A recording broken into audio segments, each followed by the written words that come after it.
So yan, what's up mga guys. May nagbigay nga pala sa amin ng spaghetti kanina, 10 pieces ng nakabalot na naka-styro. Yan. Sabi niya sa amin, ipamigay na lang daw po namin. Bahala na daw kami kung sino yung gusto namin bigyan ni Palo G. Yan. Naisip ko, lagi ako may nadadaan ng mga homeless people dito sa may botanical. Yan.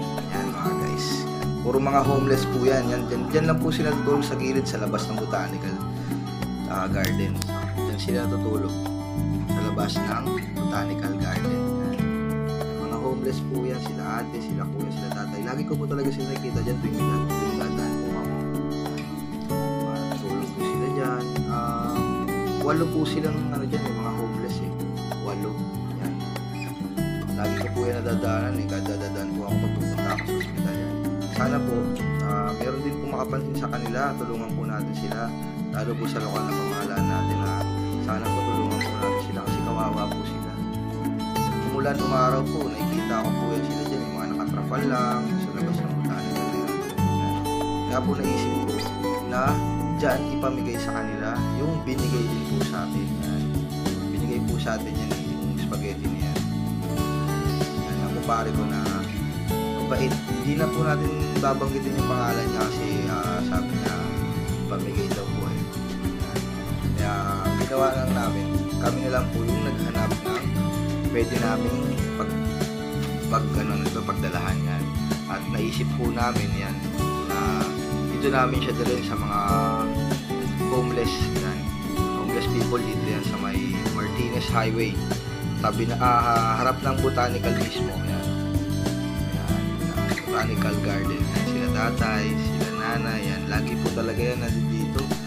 Lagi po namin nakikita yan mga yan dito yan. Yan, masasaya nga po sila eh. Yan. Salamat daw po sa nagbigay ng na yan, ng pagkain na yan. Hindi ko na siya babanggitin kasi ayaw niya po na mapangalanan ko siya. Gusto niya lang po na makatulong daw po sa iba. Yan si tatay.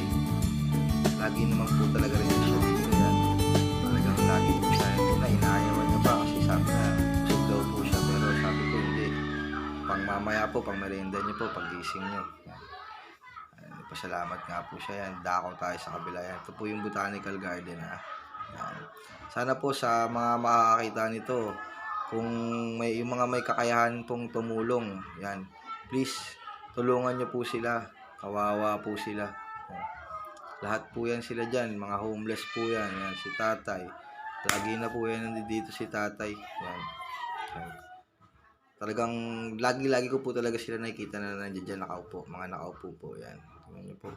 Diba? Grabe po pasasalamat nila dahil may blessings na lumapag po sa kanila. Salamat nga pala sa nagbigay ng spaghetti na to para ipamahagi rin namin sa iba. Yan.